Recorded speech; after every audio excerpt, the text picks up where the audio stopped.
అందరికీ నమస్కారం. జై శ్రీకృష్ణ ఛానల్కు స్వాగతం. ఈరోజు భీష్మ ఏకాదశి, ఎంతో విశేషమైనటువంటి రోజు. పంచమ వేదమైనటువంటి మహాభారతాన్ని వేదవ్యాసుడే రాసిన భీష్ముడు అనేటటువంటి పాత్ర లేకపోతే అసలు మహాభారతమే లేదు. తండ్రి సౌఖ్యం కోసం సింహాసనాన్ని త్యాగం చేసినటువంటి ధీరుడు భీష్ముడు. తాను వివాహం చేసుకుంటే సంతానం కలిగితే ఆ త్యాగం ఎక్కడ వృధా అవుతుందో అనేటటువంటి సంశయంతో ఆజాన్మాంతం బ్రహ్మచారిగా ఉంటానని చెప్పి భీషణమైనటువంటి ప్రతిజ్ఞ చేసినటువంటి మహోన్నతుడు.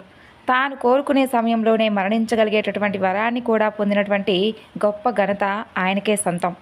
అందుకే ఈ మార్గశిర మాసంలో అంపశయ్య మీదకు చేరుకున్న ఉత్తరాయణ పుణ్యకాలం వచ్చే వరకు వేచి చూస్తాడు. ఉత్తరాయణం ప్రవేశించిన తర్వాత తనకు మోక్షం కలిగించమని చెప్పి ఆ పరంధాముణ్ణి అష్టమి రోజున వేడుకుంటాడు. భీష్ముడి జీవితమంతా పరిపక్వంగానే గడుస్తుంది. అయితే ఇక మరణ సమయంలోనూ తన యొక్క విశిష్టతను చాటుకున్నటువంటి ఈ కురుకుల వృద్ధుడు గొప్పవాడు. అంపశయ్యపై ఉన్నటువంటి తనను చూసేందుకు వచ్చినటువంటి ధర్మరాజుకు రాజనీతి గురించి బోధించాడు. పాండవులతో అక్కడకు వచ్చినటువంటి కృష్ణ పరమాత్ముని స్తుతిస్తూ విష్ణు సహస్రనామాన్ని పలికాడు.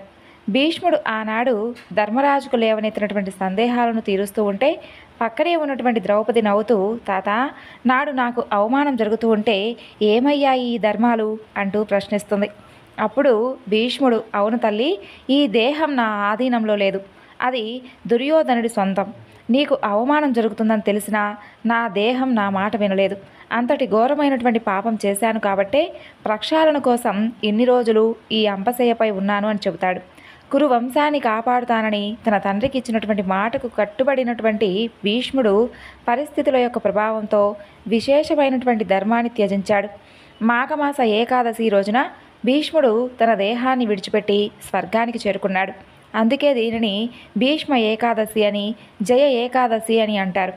ఈ రోజు మొదలుపెట్టినటువంటి ఎలాంటి కార్యమైనా విజయవంతం అవుతుందని మన నమ్మకం. ఇక భీష్ముడు భారతీయులందరికీ పూర్వీకుడే. ఆచార్యునిగా, భరత వంశానికి ఆది పురుషుడుగా మనకు చిరస్మరణీయుడు. అందుకే ఈ ఏకాదశి నాడు ఆయనకు తర్పణాలను విడవాలని పండితులు చెబుతుంటారు. భీష్ముని తమ యొక్క పూర్వజునిగా భావిస్తూ ఎవరైతే ఆయనకు తర్పణం విడుస్తారో వారి పాపాలన్నీ దహించుకుపోతాయట. ఈ రోజున బ్రాహ్మణులకు ఛత్రము, చెప్పులు, జలపాత్ర, వస్త్రాలు దానం చేస్తే శుభం కలుగుతుంది. ఈరోజే విష్ణు సహస్రనామం కూడా పుట్టిందని పురాణాలు చెబుతున్నాయి. అందుకే దీనిని విష్ణు సహస్రనామ జయంతి అని కూడా పిలుస్తుంటారు. విష్ణు సహస్రనామ విశేషాలను భీష్ముడు పాండవులకు తెలిపి కురుక్షేత్ర యుద్ధంలో వారి విజయానికి భీష్ముడు కారణమయ్యాడు. మాఘశుద్ధ అష్టమి నుండి ద్వాదశి వరకు ఉన్నటువంటి 5 రోజులను భీష్మ పంచకం అని అంటారు. ఈ 5 రోజులు భీష్ముడి యొక్క వ్యక్తిత్వాన్ని తలుచుకుంటూ ఉంటాం. ఆ మహాత్ముని జీవితం నుండి ప్రేరణ పొందేందుకు ఈ 5 రోజులను కేటాయిస్తాం. తరచూ వినేటటువంటి వ్యక్తిత్వ వికాస తరగతులకు ఏమాత్రం తీసిపోయినటువంటి ఆచారం ఇది. పైగా భీష్మ ఏకాదశి నాడు ఉపవాసం ఉండి విష్ణు సహస్రనామాలను జపిస్తూ భగవద్గీతను చదువుతూ భీష్ముని తలుచుకుంటూ ఉండేటటువంటి కథలను వింటే మనిషి వ్యక్తిత్వమే సాత్వికంగా మారిపోతుంది. కాబట్టి ఎంతో విశేషమైనటువంటి ఈ రోజున ఈ కథను భక్తి శ్రద్ధలతో ఆలకించండి. ఒకనాడు ధర్మరాజు శ్రీకృష్ణుని సంబోధిస్తూ, ఓ ఆదిదేవా, జగదీశ్వర, కృష్ణ, మూలకారకుడు అయినటువంటి ఓ దేవా, సమస్తానికి నీవే సృష్టికర్తవు, అలాగే పోషకుడవు, లయకారకుడవు. మాఘ శుక్లపక్షంలో వచ్చేటటువంటి ఏకాదశి మహిమను మాకు చెప్పవలసిందిగా కోరుతున్నాను. ఆ ఏకాదశిని పాటించేటటువంటి విధానాన్ని, పరమ మంగళమైనటువంటి ఆ రోజు ఏ దైవాన్ని అర్చించాలో కూడా చెప్పవలసింది అని అడుగుతాడు. ధర్మరాజు మాటలకు ప్రత్యుత్తరంగా శ్రీకృష్ణుడు, రాజోత్తమ, ధర్మరాజా, మాఘ శుక్లపక్షంలో వచ్చేటటువంటి ఏకాదశి జయ ఏకాదశి అని సుప్రసిద్ధమవుతుంది. ఈ ఏకాదశి వ్రత ఫలితం వలన సమస్త పాపాలు నశించిపోతాయి. ఈ ఏకాదశిని పాటించేవాడు ఏనాడును దెయ్యంగా మారడు. రాజా, ముక్తిని ప్రసాదించడంలో, పాపనాశనంలో ఈ ఏకాదశికి మించినది లేదు. రాజసింహమా, పూర్వం నేను పద్మపురాణంలో వర్ణించినటువంటి ఈ యొక్క ఏకాదశి వర్ణను ఇప్పుడు నీకు వినిపిస్తాను అని అంటూ తన యొక్క ఉపదేశాన్ని ఈ విధంగా కొనసాగించాడు శ్రీకృష్ణుడు. దేవతలందరూ దేవేంద్రుని రాజ్యంలో సుఖంగా జీవిస్తూ ఉంటారు.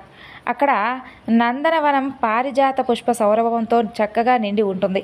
అప్సరసలు అక్కడ స్వేచ్ఛగా విహరిస్తూ ఉంటారు. అప్పుడు దేవేంద్రుడు కూడా ఆ అప్సరసలతో కలిసి నందనవనంలో విహరించేవాడు. ఒకనాడు ఇంద్రుడు నందనవనంలో 5 కోట్ల అప్సరసలతో నృత్యోత్సవాన్ని ఏర్పాటు చేశాడు.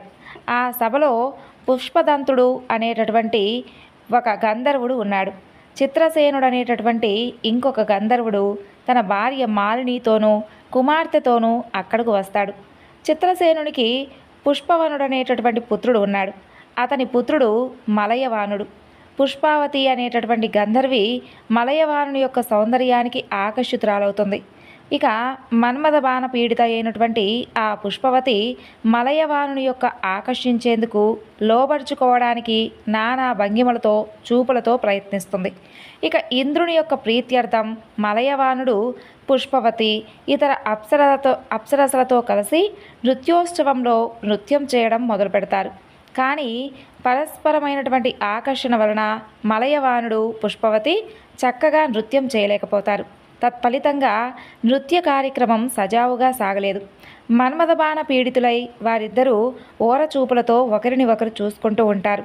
నృత్య గాన కార్యక్రమంలో జరుగుతూ ఉన్నటువంటి ఆ అవకతవకలను గమనించినటువంటి దేవేంద్రుడు వారి మానసిక స్థితిని అర్థం చేసుకుంటాడు. కార్యక్రమంలో నిరంతరం కలిగినటువంటి ఆ అంతరాయానికి అవమానితుడైనటువంటి దేవేంద్రుడు వారిని తీవ్రంగా శపిస్తాడు. మూర్ఖులు పాపులు అయినటువంటి మీ ఇద్దరు నా ఆజ్ఞను ఉల్లంఘించినటువంటి కారణంగా ఆడ మగ దెయ్యాలుగా మారి భూలోకంలో మీ యొక్క కర్మఫలాన్ని అనుభవించండి అంటూ శాపాన్ని ఇస్తాడు. ఆ రీతిగా శపింపబడినటువంటి మలయవానుడు పుష్పవతి పిశాచాలుగా మారి హిమాలయ పర్వత గుహలలో ఘోరమైనటువంటి జీవితాన్ని గడపడం మొదలుపెట్టారు. దెయ్యాలుగా మారినటువంటి వారికి తీవ్రమైనటువంటి దుఃఖము శోకము కలిగాయి. శాప కారణంగా వారికి సుఖంగా నిద్ర కూడా కొరవడింది. హిమాలయ ప్రాంతంలో ఉన్నటువంటి దట్టమైన అరణ్యాలలో తిరుగుతూ ఒకసారి వారు ఒక చోట కూర్చొని బాధపడుతూ ఉంటారు. అప్పుడు మగదెయ్యం ఆడదెయ్యంతో ఇంతటి ఘోరమైనటువంటి పిశాచ రూపాలు రావడానికి మనం ఎంతటి ఘోరమైనటువంటి పాపాలను చేశామో కదా అని అంటుంది. తీవ్రమైనటువంటి దుఃఖంతో ఆ దెయ్యాల జంట పశ్చాత్తాపమైనటువంటి సాగరంలో మునిగిపోయి ఉంటాయి. దెయ్యాల రూపంలో ఉన్నటువంటి ఆ మలయవానుడు పుష్పావతి ఆ రోజంతా పశ్చాత్తాపపడుతూ ఎటువంటి ఆహారము తీసుకోలేదు. అనుకోకుండా ఆ రోజున జయ ఏకాదశి అయింది. ఆకలి దప్పులతో పీడింపబడుతూ ఉన్నటువంటి వారు ఏ జీవిని ఆ రోజు చంపలేదు. కంద మూలములు కానీ జలాన్ని కానీ వారు తీసుకోలేదు. రాజా, ఆ రీతిగా ఆ దెయ్యం జంట ఒక అశ్వత్థ వృక్షం కింద కూర్చొని ఉండగా సూర్యాస్తమయం అయింది. వణికేటటువంటి చలిలో తీవ్రమైనటువంటి ఆలోచనలతో వారు రాత్రంతా నిద్ర లేకుండానే గడిపారు. మానసికమైనటువంటి కలత వలన వారి హృదయాలలో ఇంద్రియ భోగభావనే కలగలేదు. రాజసింహమా, ఆ విధంగా అనుకోకుండానే వారు జయ ఏకాదశి వ్రతాన్ని చేయడం జరిగింది. వ్రత ఫలితంగా మరునాడే వారు దెయ్యాల రూపం నుండి ముక్తిని పొందారు. పుష్పవతి మలయవానుడు ఇద్దరూ తిరిగి తమ రూపాలను పొంది విమానాలలో స్వర్గలోకానికి వెళ్ళి దేవరాజైనటువంటి ఇంద్రుడికి అభివాదం చేశారు. అది చూసి ఆశ్చర్యపడినటువంటి ఇంద్రుడు వారితో, ఆహా, ఎంత అద్భుతం! ఏ పుణ్య ప్రభావం వలన మీకు దెయ్యాల రూపం పోయింది? ఏ దైవం నీకు నా శాపం నుండి ముక్తిని ప్రసాదించాడు అని అడుగుతాడు. దానికి సమాధానంగా మలయవానుడు దేవేంద్రునితో ఈ విధంగా అంటాడు. ఓ దేవేంద్ర, దేవదేవుని యొక్క నిర్హేతుక కరుణ వలన అతనికి పరమ ప్రియమైనటువంటి జయ ఏకాదశి యొక్క వ్రత ఫలితంగా మేము శాప విముక్తులమయ్యాము. ప్రభు, కేవలం భక్తి ప్రభావం వలననే మేము దెయ్యాల రూపం నుండి ముక్తులమయ్యామని పూర్ణ విశ్వాసంతో మేము చెబుతున్నాము అని అంటాడు. ఆ మాటలను విన్నటువంటి దేవేంద్రుడు మలయవానునితో, ఏకాదశిని పాటించడం ద్వారా విష్ణు పూజను చేసిన కారణంగానే మీరు పవిత్రులయ్యారు. కాబట్టి మీరు నాకు కూడా పూజనీయులు. విష్ణువును పూజించేవారు నిశ్చయంగా పూజనీయులు, నాకు ఎంతో ఇష్టులైన వారు అని అంటాడు. ఆ తరువాత పుష్పవతి మలయవానుడు స్వర్గంలో సుఖంగా జీవించారు. ధర్మరాజా, ఈ ఏకాదశి వ్రతాన్ని ప్రతి ఒక్కరూ పాటించాలి. జయ ఏకాదశి వ్రత ఫలితంగా బ్రహ్మహత్యా పాతకాన్నైనా సరే హరించి వేస్తుంది. దానం, యజ్ఞం, తీర్థాటనం వలన కలిగేటటువంటి పుణ్యం ఈ యొక్క వ్రత ఫలితంగా అప్రయత్నంగానే లభిస్తుంది. కాబట్టి ఈ ఏకాదశి వ్రతాన్ని భక్తి శ్రద్ధలతో చేసేవాడు వైకుంఠంలో శాశ్వతంగా నివసిస్తాడు.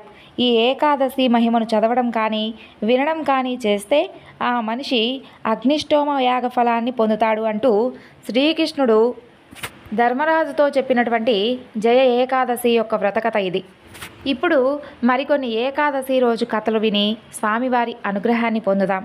పూర్వకాలంలో అవంతి దేశం అనేటటువంటి ఒక భాగ్యనగరం ఉండేది.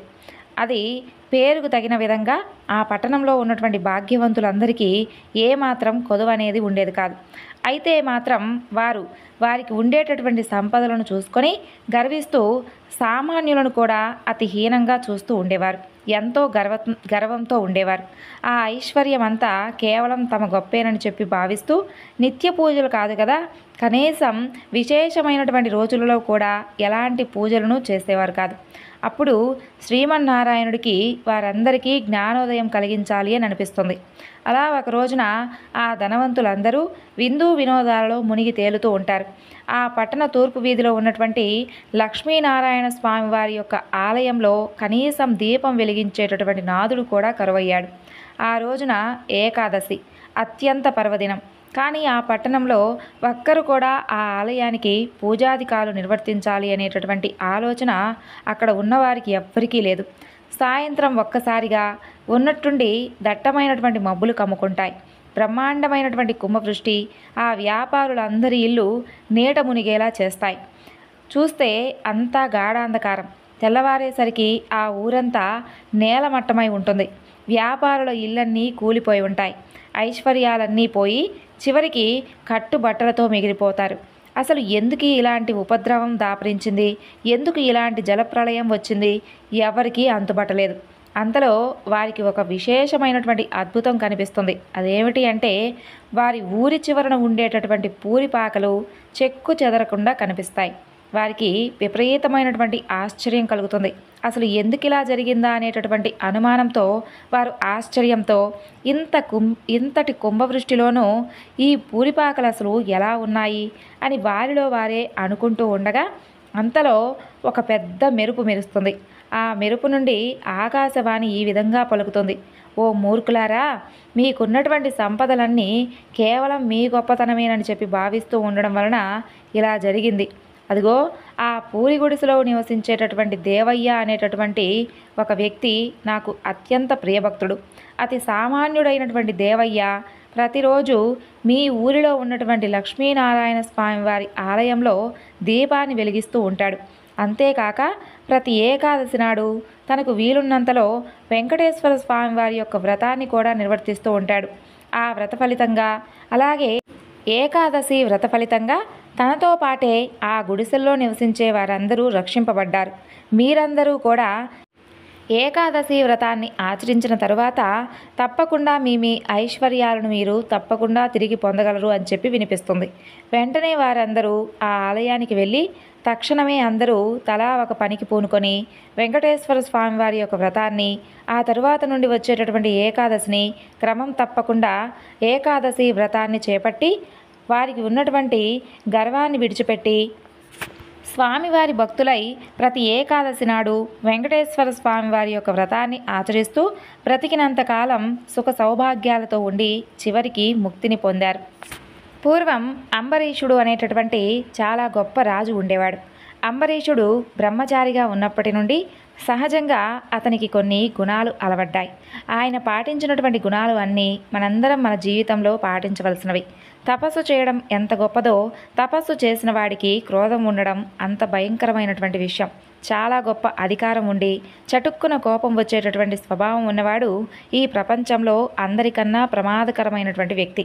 ఒక మహర్షి శాపాన్నిస్తే దానిని తప్పుకున్నవాడు మనకు కనపడడు. కానీ అంబరీషుడు మాత్రం అటువంటి మహర్షి శాపం నుండి తప్పించుకున్నాడు. అది ఇప్పుడు చెప్పబోయేటటువంటి ఈ చరిత్రకు ఉన్నటువంటి గొప్పతనం. ఎప్పుడూ శ్రీ మహావిష్ణువు యొక్క పాదములను పట్టుకుని ఉండేవాడు. ఆయన అనన్యమైనటువంటి భక్తి కలవాడు. ఏది మాట్లాడినా హరి యొక్క గుణములను వర్ణన చేస్తూ ఉండేవాడు. ఆయన చెవులు ఎప్పుడూ మాధవుని కథాశ్రవణం వినేందుకు మాత్రం ఎప్పుడూ ఉత్సాహాన్ని పొందుతూ ఉండేవి. అంబరీషుడు భగవంతుని ముందు వంగి నమస్కరించేటటువంటి శిరస్సు ఉన్నవాడు. భగవంతుని నమ్ముకున్నటువంటి భాగవతులు కనపడితే వారి పాదముల వాసన ముక్కుకు పట్టే విధంగా వారి పాదముల మీద పడేవాడు. వారి పాదముల నుండి వెలువడేటటువంటి పద్మముల సువాసనను ఆయన ఆస్వాదించేవాడు. అంబరీషుడు రసేంద్రియమును గెలవగలిగాడు. ఏది పడితే అది రుచి చూపించాలని ప్రయత్నం చేసేవాడు కాదు. ఎప్పుడూ ఈశ్వరుని యందు మగ్నమై ఉండేవాడు. అయినా ఆయన రాజ్యపాలనను విస్మరించలేదు. అంబరీషునికి అంతఃపురముల మీద కోరిక లేదు. ఏనుగుల మీద, గుర్రముల మీద, ధనం మీద, ఉద్యానవనాల మీద, కొడుకుల మీద, బంధుమిత్రుల మీద, రాజ్యం మీద, భార్య మీద, అంతఃపురం మీద ఎలాంటి కోరిక లేదు. కానీ వీటన్నింటితో ఉంటాడు. దీనినే కర్తవ్యనిష్ట అని అంటారు. ఆయా విషయముల యందు వెర్రిగా వేలాడడం లేదు. పరమ పవిత్రమైనటువంటి జీవితాన్ని గడుపుతున్నటువంటి స్థితిలో అంబరీషుడు సరస్వతీ నదీ తీరంలో అశ్వమేధ యాగం చేశాడు. దానికి వశిష్ఠాది మహర్షులు వస్తారు. ఆ మహర్షులందరినీ సేవించాడు. భూరి తాంబూలాలను ఇస్తాడు. 1 సంవత్సరం పాటు ద్వాదశి వ్రతాన్ని చేయాలని అనుకుంటాడు. ఏకాదశి వ్రతానికి ద్వాదశి వ్రతానికి తేడా ఏమీ లేదు. దశమి నాటి సాయంత్రం నుండి ఉపవాసం ప్రారంభం చేస్తారు. ఉపవాసం అంటే అసనము అని శాస్త్రంలో ఒక మాట ఉంటుంది. అసనము అంటే వ్యక్తికి కిందటి జన్మలలో ఉన్నటువంటి దరిద్రాన్ని అనుభవించడానికి ఈ జన్మలో ఐశ్వర్యం ఉన్నా, ఆకలి వేస్తున్నా తినకుండా తనను తాను ఒకరోజు మార్చుకోవడం. ఈశ్వరునికి దగ్గరగా బుద్ధి నిలబడడానికి ఎంత సాత్వికమైనటువంటి పదార్థం తిని శరీరం నిలబెట్టుకోవాలో, ఈశ్వరార్చితమైనటువంటి సాత్వికమైనటువంటి అంత ప్రసాదాన్నే తిని నిలబెట్టుకుంటే దానినే ఉపవాసం అంటారు. అలా అంబరీషుడు ఏకాదశి వ్రతాన్ని చేస్తుంటాడు. ఏకాదశి నాడు ఉపవాసం చెయ్యాలి. ద్వాదశి నాడు పారణ చెయ్యాలి. ఎంత తొందరగా వీలైతే అంత తొందరగా పదార్థాలను తినేయడాన్ని పారణ అని అంటారు. పారణ చేసేటప్పుడు సూర్యోదయం అవగానే భోజనం చేసేసినా ఏమీ తప్పులేదు. నిత్యానుష్ఠానం చేసేసుకొని ద్వాదశి నాడు భోజనం చేసేయవచ్చు. అంబరీషుడు ఈ విధంగా సంవత్సరం పాటు సంతోషంగా ఏకాదశి వ్రతాన్ని పూర్తి చేసేశాడు. ఏకాదశి తిథి అయిపోయింది. తెల్లవారు సూర్యోదయం అయింది.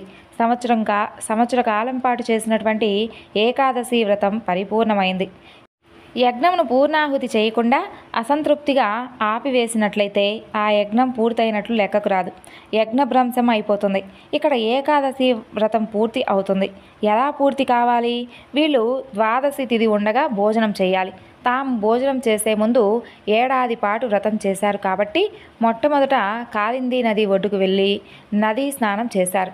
ఆ తరువాత మధువనంలోకి వెళ్ళి చక్కగా శ్రీకృష్ణ పరమాత్మకు అభిషేకం చేశారు. అక్కడికి బ్రాహ్మణులు వచ్చారు. వారికి దానాలను ఇచ్చాడు. వారికి కడుపు నిండా భోజనం పెట్టించాడు. వాళ్ళందరూ కడుపు నిండా తిని ఆ తరువాత అంబరీషుడు ద్వాదశి పారణం చేయాలి. తను కూడా భోజనం చెయ్యాలి. అందరి భోజనాలు పూర్తయిన తరువాత తాను భోజనం చేద్దామని సిద్ధపడుతూ ఉండగా అక్కడికి దుర్వాస మహాముని వస్తాడు. దుర్వాసుడు సర్వకాలముల యందు, వేదముల యందు, వేదాంతముల యందు బుద్ధిని నిక్షేపించినటువంటి వాడు. గొప్ప తపస్సును పాటించినవాడు. సూర్యుడు ఎలా ఉంటాడో అటువంటి తేజస్సును పొందినటువంటి వాడు. వచ్చినటువంటి ఆ దుర్వాస మహర్షిని అంబరీషుడు సాక్షాత్తు ఆ పరమేశ్వరునిగా భావించాడు. పొంగిపోయి, అయ్యా, ఊరకరారు కదా మహాత్ములు, ఇవాళ నేను చాలా అదృష్టవంతుడిని. నీవు శివాంశ సంభూతుడివి. నీవు నా ఇంటికి అతిథిగా వచ్చావు. ఆహా, ఏమి నా భాగ్యం! ఇంతమందికి పారణ సమయంలో భోజనం పెట్టాను. ఇవాళ ద్వాదశి పారణ. మీరు కూడా మహాత్ములు కాబట్టి ముందు వచ్చి భోజనం చెయ్యాలి. మీరు భోజనం చేశాకే నేను భోజనం చేస్తాను. నేను తొందరగా భోజనం చేసేయాలి. ద్వాదశి కాబట్టి మన ఇద్దరికీ ఇదే ధర్మం. కాబట్టి మీరు తొందరగా స్నానం చేసి వస్తే మీరు భోజనం చేశాక భుక్తశేషమును నేను కూడా తింటాను అని అంటాడు. ఇక దుర్వాస మహర్షి అలాగే వస్తాను అని చెప్పి తొందరగా స్నానం చేసి వద్దామని చెప్పి వెళతాడు. ఆయన యమునా నదీ జలంలో స్నానానికి దిగుతాడు. ఇక్కడ మాయ కమ్మివేస్తుంది. దుర్వాస మహర్షి మహాభక్తుడు. ఈశ్వర ధ్యానమునందు సమయాన్ని మర్చిపోయి జలములలోనే ఉండిపోతాడు. ద్వాదశి తిథి వెళ్ళిపోతుంది. మహర్షి ధ్యానమునందు ఉండిపోయాడు కాబట్టి ఆయనకు దోషం లేదు. ఇప్పుడు అంబరీషునికి ఇబ్బంది వచ్చింది. అదేమిటి అంటే ఆయన పారణ చేయాలి కదా, లేకపోతే ద్వాదశి తిథి వెళ్ళిపోతుంది. వెళ్ళిపోయే లోపల పారణ చేయకపోతే వ్రతభంగం అయిపోతుంది. వ్రతభంగం అయిపోతే ఆటను మరలా ప్రాయశ్చిత్తం చేసుకోవాలి. విద్వాంసులను పిలిపించాడు. సభలో ఉన్నటువంటి మహాపండితులను పిలిపించాడు. ఆ విద్వాంసులు ఆయన చూస్తే మహర్షి ధ్యానంలో ఉన్నాడు, ఇప్పుడు పిలవకూడదు, నీవు చూస్తే గృహస్థు వ్రతం చేసి ఉన్నావు, భంగం జరగకూడదు, పోనీ పాలన చేసేయడమే కదా అని నీవు ముందు తింటే వచ్చినటువంటి అతిథికి నీవు మహా అవమానం చేసినట్లుగా అవుతుంది. కాబట్టి తినకూడదు. తినకుండా ఉంటే తిథి దాటిపోతుంది. కాబట్టి నీకు మధ్యే మార్గం ఒకటి చెబుతాము, అది చాలా మంచిది అని అంటారు. అదేమిటి అంటే కాసిన నీళ్లు తాగమని చెబుతారు. అయితే నేను కొద్ది నీళ్లు పుచ్చుకుంటాను, ఆయన తిన్న తర్వాత మిగిలినటువంటి శేషమునే నేను భోజనంగా తింటాను అని అంటాడు అంబరీషుడు. నీటికి ఎప్పుడు పవిత్రత ఉంటుంది, అందుకని నీళ్లు ఒక్కటే పుచ్చుకుంటాను అని చెప్పి అంబరీషుడు నీళ్లను పుచ్చుకుంటాడు. అలా అక్కడ నీళ్లు పుచ్చుకోగానే దుర్వాస మహర్షి ధ్యానంలో నుండి బయటకు వస్తాడు. ధ్యానంలో నుండి బయటకు రాగానే ఆయనకు తన ఆకలి గుర్తుకు వచ్చి గబగబా అంబరీషుని వద్దకు వస్తాడు. అంబరీషుడు ఎదురు వచ్చి, అయ్యా, ద్వాదశి తిథి వెళ్ళిపోబోతుంది, మీ గురించే నేను ఎదురు చూస్తూ ఉన్నాను, ముందు మీరు భోజనానికి కూర్చోండి, ఆ తరువాత నేను చేస్తాను అని అంటాడు. దుర్వాసుడు అంబరీషుడు నీళ్లు తాగాడు అని చెప్పి లోపల తెలుసుకొని కోపం వస్తుంది. ఆయనకు ఒక పక్క లోపల ఆకలి, మరొక పక్క ఏమో అతిథిని పిలిచి అవమానించాడు అనేటటువంటి కోపము రెండూ కలిసి, ఇంత మహర్షిని నేను నీకంత చవకబారు వాడిలాగా కనిపించానా? పిలిచి ముందు నువ్వు తాగి నాకు నీ ఇంట్లో అన్నం పెడతావా అంటే నీ భుక్తశేషం నేను తింటున్నాను, నా భుక్తశేషం నువ్వు తినడం లేదు, ఇది నాకు అవమానం, కాబట్టి నిన్ను నేను ఉపేక్షించను. నీవు విష్ణు భక్తుడివా? చూడు, నిన్ను ఏం చేస్తానో ఇప్పుడే చూడు. ఇప్పుడు నేను గొప్పో లేదంటే నువ్వు గొప్పో తెలియాలి అని అంటాడు. కోపంతో చేతిలోకి నీళ్లు తీసుకొని తన యొక్క జటాజూటం నుండి జటను ఒకదానిని సమూలంగా పెరికి నేలకేసి కొడతాడు. అందులో నుండి భయంకరమైనటువంటి ఒక కృత్యను సృష్టిస్తాడు. కృత్య అనేది ఆయన దేనిని చెబితే దానితో ఆకలి తీర్చుకుంటుంది. తన కళ్ళ ముందు కృత్య అంబరీషుని తినేయాలి అని అనుకుంటాడు. హద్దులేనటువంటి క్రోధానికి వెళ్ళిపోతాడు. ఈ కృత్య చేతిలో భయంకరమైనటువంటి శూలం పట్టుకొని ఆకలితో ఎగురుతూ ఉంటే భూమి గోతులు పడుతూ ఉంటుంది. భయంకరమైనటువంటి క్రోధంతో కృత్య అంబరీషుని మీద పడుతుంది. దానిని చూసి దుర్వాసుడు ఒక్కడే సంతోషిస్తూ ఉంటాడు. తాను బ్రాహ్మణుడయ్యుండి అవతల వారి యొక్క స్థితిని గమనించకుండా నిష్కారణమైనటువంటి కోపాన్ని పెంచేసుకుంటున్నాడు. ఆ కోపానికి అక్కడ ఉన్నవారందరూ కూడా బాధపడుతూ ఉంటారు. అంబరీషుడు మాత్రం చిరునవ్వుతోనే ఉంటాడు. శ్రీమన్నారాయణుని ధ్యానం చేస్తూ ఉంటాడు. నాకు తెలిసి నేను ఎలాంటి అపరాధం చేయలేదు, తెలియక చేసినటువంటి దోషమే కాదు, నేను ధర్మం తప్పలేదు అని నమస్కారం చేస్తూ నిలబడిపోయి ఉంటాడు. ధర్మాధర్మములకు ఫలితమును ఇవ్వగలవాడు ఆ శ్రీహరి. ఆ శ్రీహరి చేతి నుండి సుదర్శనం కదులుతుంది. ధర్మం అంబరీషుని యందు ఉంటుంది.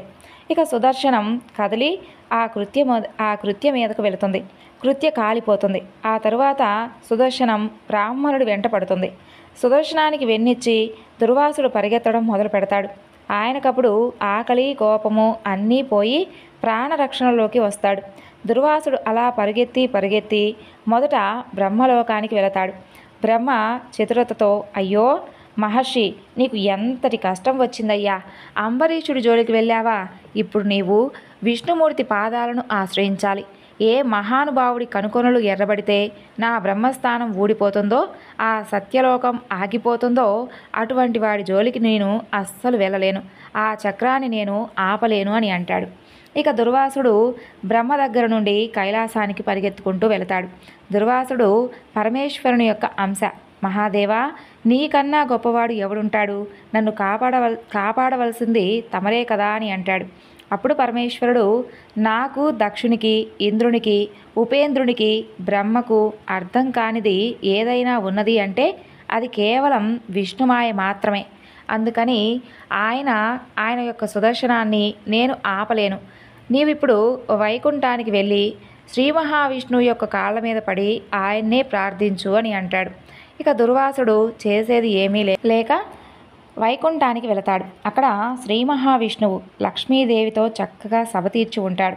దుర్వాసుడు వెళుతూనే శ్రీహరిని స్తోత్రం చేస్తూ ఆయన పాదాల మీద పడిపోయి ఆయన రెండు కాళ్ళను తన రెండు చేతులతో గట్టిగా పట్టుకొని పాదముల మీద శిరస్సును పెట్టి లేవడం మానేసి అలాగే ఉండిపోతాడు.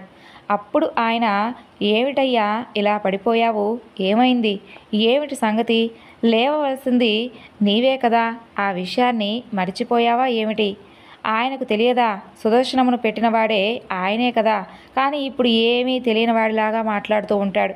దుర్వాసుడు మాత్రం జరిగిందంతా చెప్పి తనను రక్షించమని చెప్పి శ్రీ మహావిష్ణువును కోరుకుంటాడు. అప్పుడు శ్రీహరి, నాకు ఒక బలహీనత ఉంది దుర్వాస. తీగలన్నీ పీకి తాడు చేసి పెద్ద ఏనుగును కట్టేసినట్లుగా నన్ను ఇలా నిలబెట్టేసి తాళ్లతో కట్టి లక్ష్మీదేవి ఉన్నదని చెప్పి చూడకుండా నన్ను ఎత్తుకోపోగలిగినటువంటి వారు కొంతమందే ఉంటారు. వారే నా మహాభక్తులు.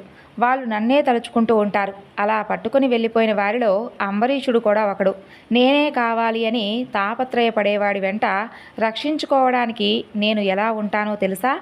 కోడెదూడ తెలియక ఏ ఏట్లో మూతి పెడుతుందోనని దాని వెనుక ఆవు పరిగెత్తినట్లుగా నేను వాడిని రక్షించుకుంటూ ఆ భక్తుని వెంట పరిగెడుతూ ఉంటాను. కాబట్టి నీ వెనుక వస్తూ ఉన్నటువంటి నా సుదర్శన చక్రం అంబరీషుని రక్షిస్తుంది. వాడు బ్రాహ్మణుడా, తపస్సు చేశాడా, రాజా, లేదంటే దరిద్రుడా, కేవలం వ్రతాన్ని చేశాడా, ఇవన్నీ నేను చూడను. పరమ భక్తితో ఉన్నవాడికి నేను వశమైపోతాను. అన్నీ ఉండి అన్నిటినీ విడిచిపెట్టి నన్ను పట్టుకున్నాడు. అటువంటి వాడిని నేను పట్టుకుంటాను కదా. నాకు అది ఒక లక్షణం.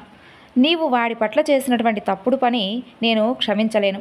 అంబరీషుడు సాధువు కాబట్టి ఈ శరణాగతి ఏదో ఆ అంబరీషుడి దగ్గరకు వెళ్ళి ఆయన కాళ్ళు పట్టుకో అని అంటాడు.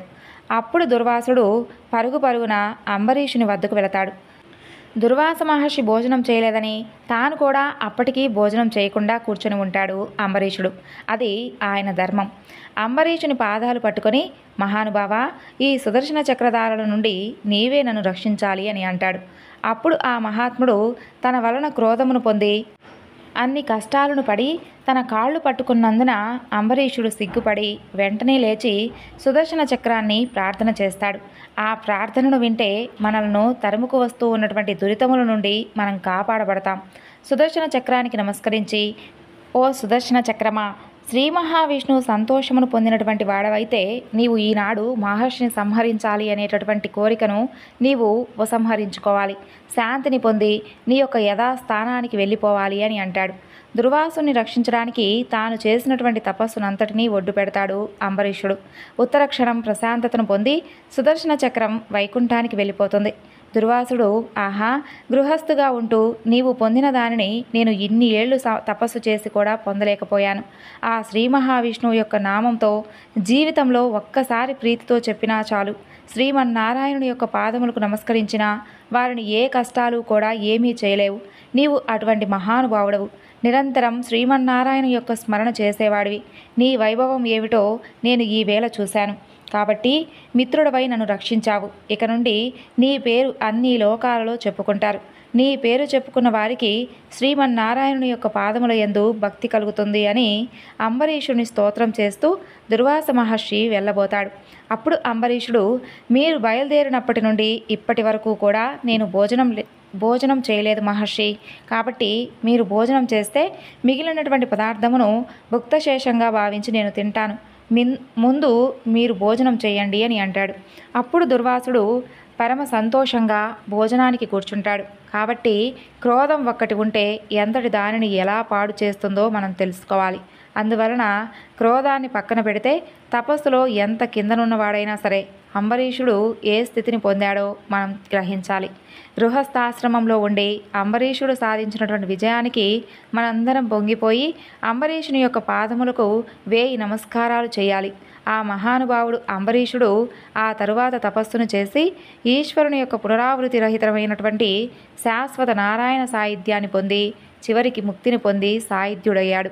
ఇది భక్తుని పరమాత్ముని సైతం శాసించగలిగినటువంటి శక్తి ఉందన్నమాట అని తెలియజేసేటటువంటి ఏకాదశి వ్రతకథ, అంబరీషుని యొక్క ఏకాదశి వ్రతకథ పరిసమాప్తం.